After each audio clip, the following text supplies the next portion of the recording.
If you are watching this video right now, I bet it's for one or two reasons. The first reason is you're working a boring 9-to-5 job and you want to start out your first year in real estate. Or two, you already are a real estate agent and maybe you're struggling to make a steady income. Or maybe you are making a steady income and you just want to make more money. If so, you can't afford to miss what I'm about to share in this video. I want to take you through the steps to go from 0 to 100K your first year in real estate.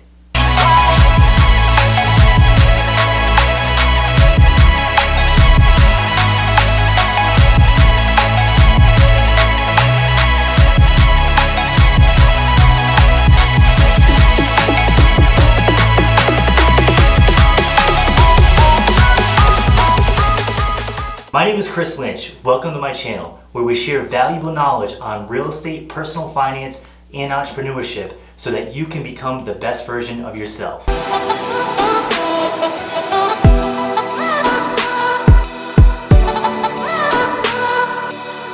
So you want to make 100K your first year in real estate. So I've been a real estate agent for about 5 years now, and my first year in real estate, I definitely did not make 100K.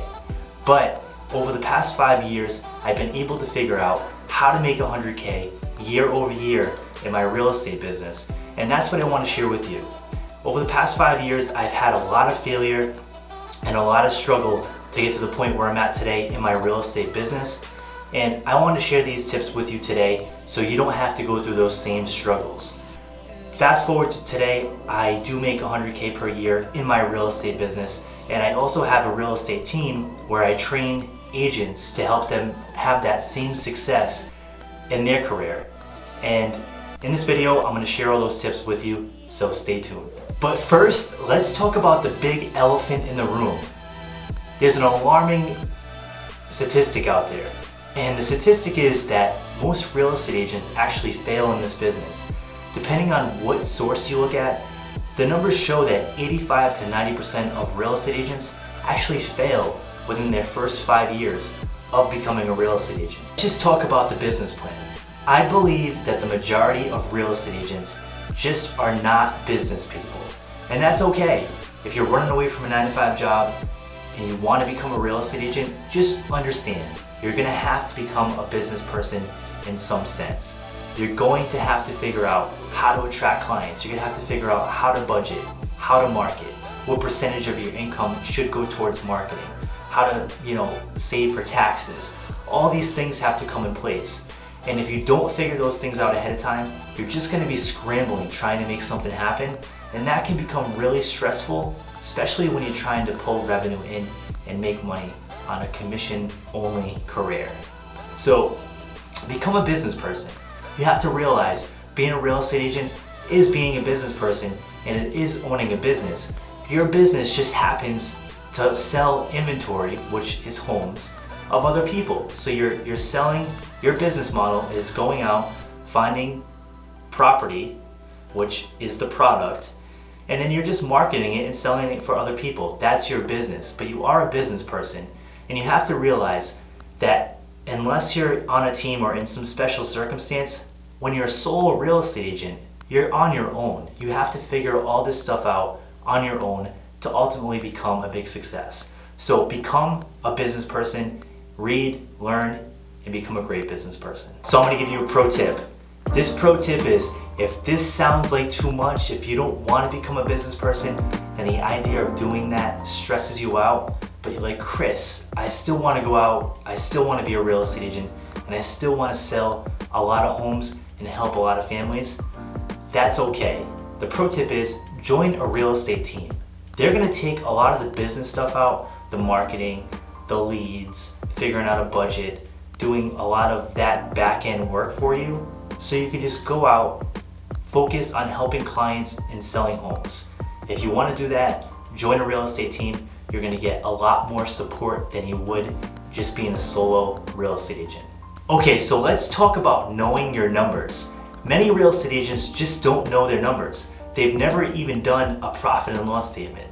So when you get into this career, you're going to be surprised at how many expenses real estate agents actually incur. You have E&O insurance, you have MLS dues, you have realtor board dues, you have all these things that add up on a monthly basis that can, tally up to thousands, even, sometimes tens of thousands of dollars for some of the big real estate agents.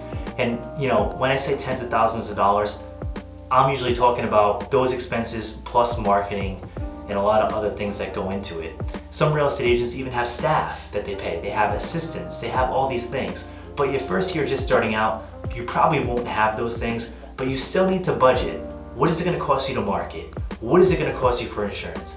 What's your accountant gonna cost? How much money are you gonna pay in taxes if you actually do make 100K in your state? These are all things you have to figure out because these costs are gonna hit you, and if you don't account for them ahead of time, it's gonna be really painful. And a lot of agents have gotten themselves into big trouble because they're not doing a budget. They think that, if they make 5K a month, that means they can go spend $2,500 in marketing. In most cases, that's not true because they have a bunch of other expenses that they're just not accounting for. So I would highly recommend, if you're a real estate agent, to track your expenses and be very serious about this. Because as a real estate agent, there are a bunch of hidden fees, and you also have your living expenses just to live in the place you live in and the food that you eat every month. Account for all these things and track all these things and figure out how much you need to make per month. That way, if you do have excess cash and you want to invest to grow your business and say go from 70 or 80K a year to 100, 200K per year, and you want to really put some money into marketing, you know what to do and you know how much excess cash you have so you don't go broke. Okay, so let's talk about doing the math. How many homes do you actually need to sell to make 100K your first year in real estate? So let's talk about it. Many people, they get in, they want to make 100K their first year in real estate, and they never do the math. They never actually look at the hard numbers on how many homes they actually would have to sell in their marketplace to make 100K their first year in real estate. So let's talk about it. How many homes would you have to sell if your average sales price was $200,000? You would need to sell 20, right? So what you want to do is how you arrive at that number is you want to do 200,000 times 20. That's going to give you the sales volume. A lot of times you'll see agents, saying I sold X amount of real estate per year, $7 million worth of real estate, $10 million worth of real estate, XYZ. So then you take that sales volume times your average commission. So say your average commission in your market is 2 or 3%. We'll just use 2.5 in this example. You're gonna do that sales volume times 2.5%, and you want that to equal 100K, right? Well, here's the catch. Not really. You need it to equal whatever your income projection that you want plus your total expenses. So you're gonna wanna add up your total brokerage fees per year, all your MLS dues, all your realtor dues, all your marketing expenses, all your accounting expenses. You wanna add everything up and you wanna inflate that number. So say you had $25,000 per year in expenses, which is not uncommon as a real estate agent, just to be clear. You take that $25,000, tack it on top of the $100,000, and now you need to make $125,000 in gross commission income. If you can do that, you take away your $25,000 in expense and you're left with 100K in net income. Okay, so let's talk about taking action. So many real estate agents, when they get in and they first start out, they don't realize the amount of action that they actually need to take to become successful.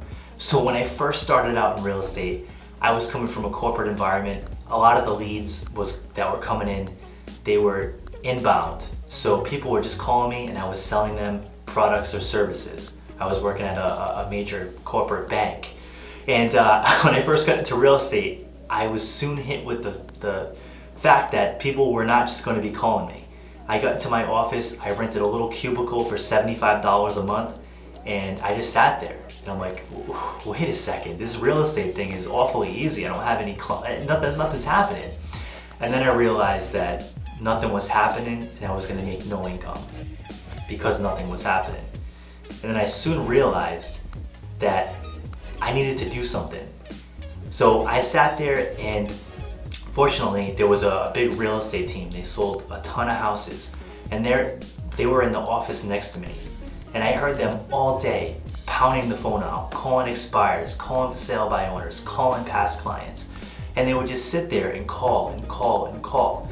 And then it hit me, I'm like, this is what you need to do to be successful as a real estate agent. You know, you can't just sit there and expect the phone to ring, especially when you're brand new.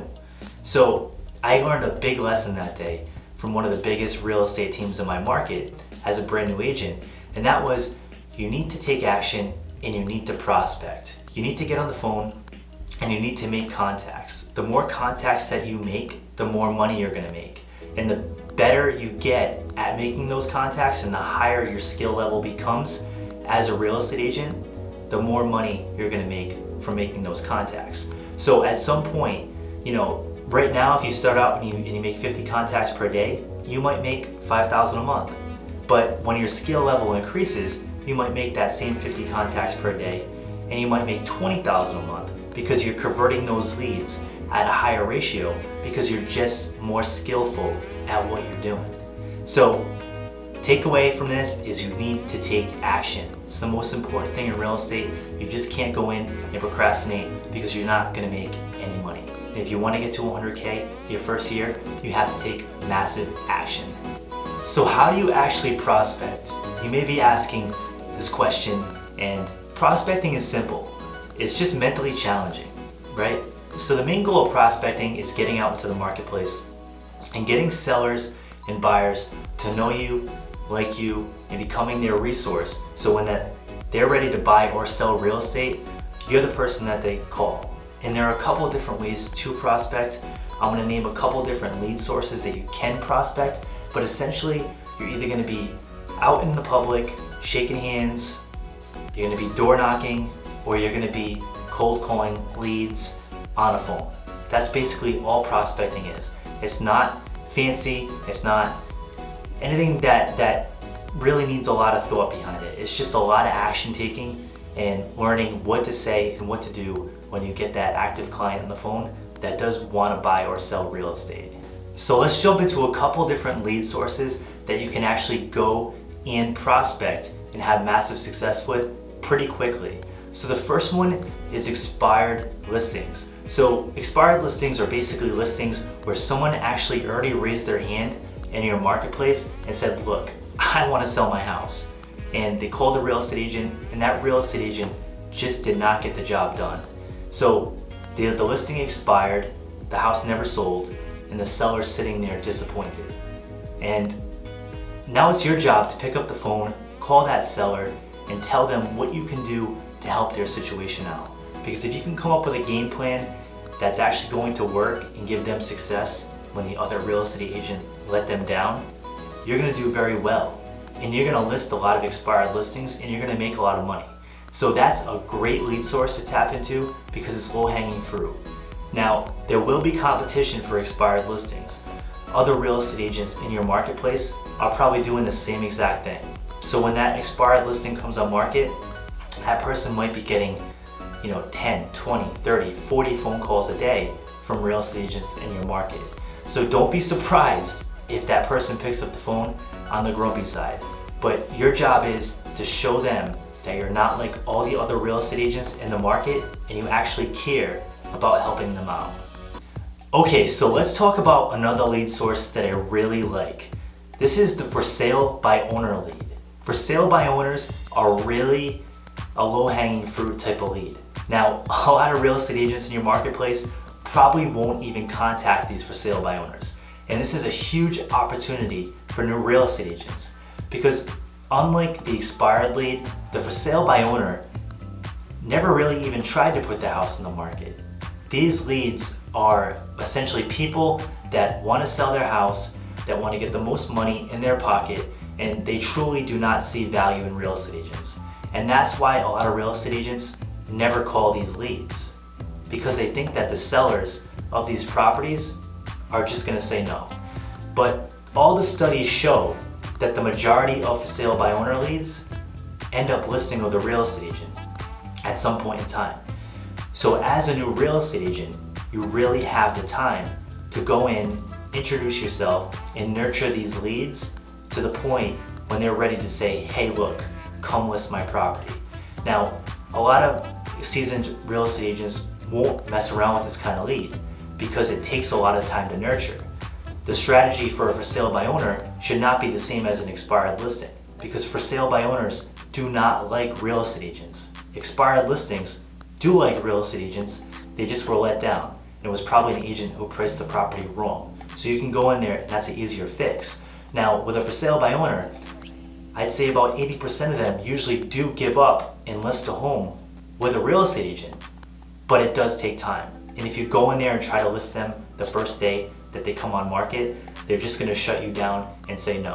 So with a for sale by owner, you wanna try to help them sell their house on their own, and when they can't do that, they're gonna call you first.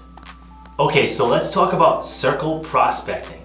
Circle prospecting is more of a long-term real estate strategy. It's not the low-hanging fruit like the for sale by owner lead or the expired lead or even the Zillow lead. The Zillow lead or a Realtor.com lead, the internet lead is probably a little closer to buying than just general circle prospecting.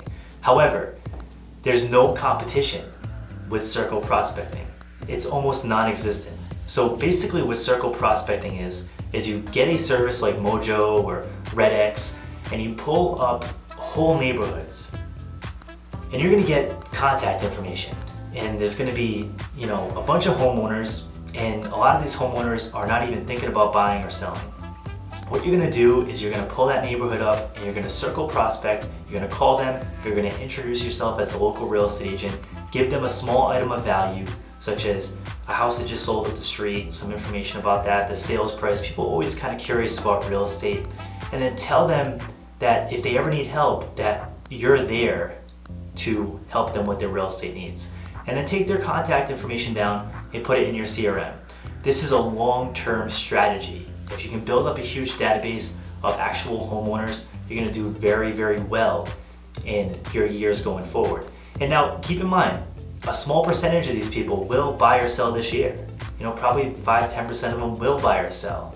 So if you call enough numbers, you will get now business. But a lot of the business that you get with circle prospecting will be future business, but that's good. That will fill your pipeline up for many years to come. Okay, so let's jump into a quick pro tip. So when you call these leads, make sure you call them with an item of value. So you're always going to want to make sure that you provide these people with value. You don't want to just call them and ask them and take. You want to be the agent that calls them with something. So call them with a listing that just sold. Call them with a listing that just came on the market. Call them with some valuable data about their neighborhood. Something they're gonna say, oh wow, that's really interesting. Thank you for telling me that. So you gotta remember, when you talk to somebody or you talk to a client or a prospect, you always have to remember the acronym, what's in it for me, WIFM, okay? Always remember that. When you're talking to somebody, that's what they care about. They care about what's in it for me. And as a real estate agent, if you can provide that to people, you're going to win. Okay, so let's talk about inbound IDX leads. So as a real estate agent, this might be the one of the big lead sources that you're hearing about on a frequent basis. So many agents are talking about this now, and many agents are spending hundreds, if not thousands of dollars per month on this lead source. This would be your Zillows, your Realtor.com, your Homes.com, Ylopo, all these inbound lead platforms where buyers are clicking on houses and then requesting showings. This lead source can be really good. It can be a turnkey way of getting fast business.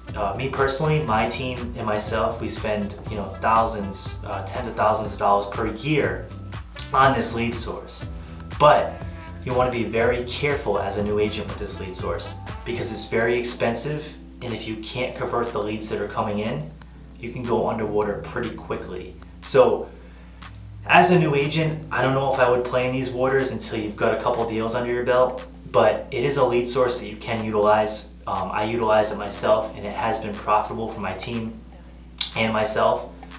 So we continue to invest in it. There is an ROI there, but as a new real estate agent, just be careful with it because you could end up losing quite a bit of money with this lead source.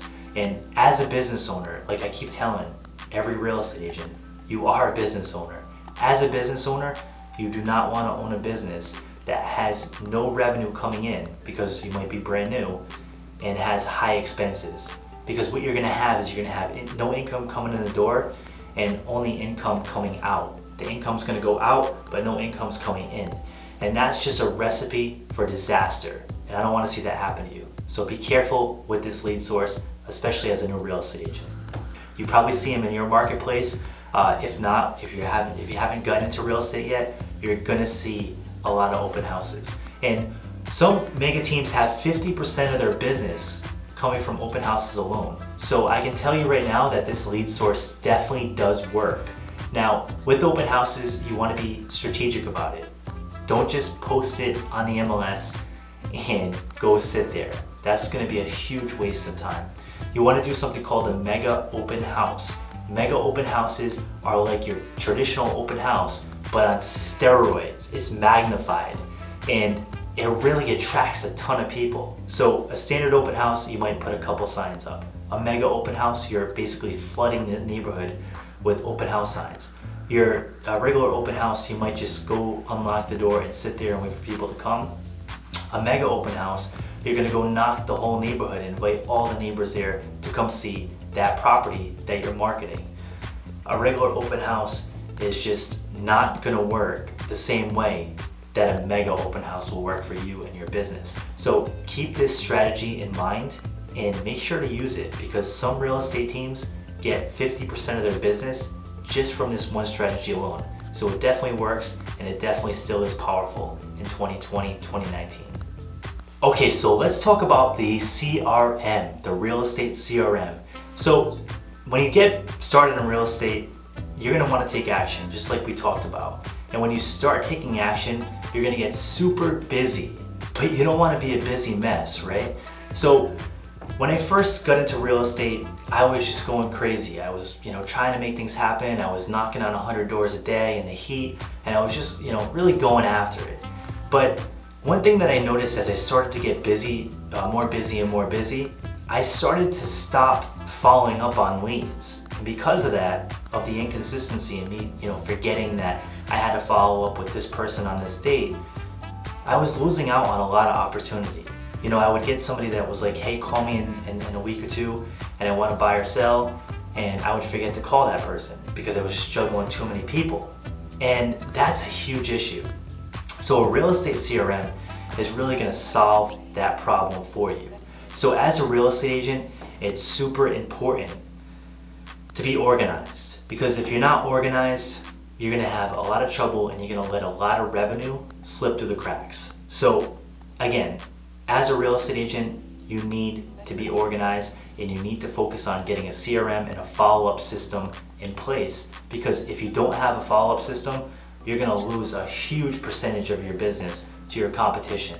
Because if you're doing things the right way, you're gonna have a huge database, and if you don't follow up with that database, you're just leaving money on the table. That's really it. You're just leaving a ton of money on the table, and I don't wanna see you do that, because I already made that mistake. So as of now, me and my team use a system called Follow Up Boss. It's a beautiful system. It's a really advanced CRM, but it's still super easy to use, and it's very user friendly. It lets you go in and it lets you create tasks on when to follow up with certain people. It lets you, create custom drip campaigns. If you have a team, it lets you send leads through a broadcast system. So if the lead comes in right now, my team can just jump up and claim that lead and start working with that lead. It's an awesome system. But if you don't have that much money to invest in a CRM per month, don't worry about it. Start with something basic. There are so many inexpensive CRMs on the market right now. Just get something that keeps you organized. That's the only thing you need to do. Don't get overwhelmed with what CRM you need to use. Just find one that's gonna work for you, that you feel comfortable using, and pick one and roll with it. At some point, you might outgrow that CRM, but it's okay, because most CRMs have an export option where you can export all of your contacts out of that system and put them in your new system. So again, don't feel overwhelmed with this.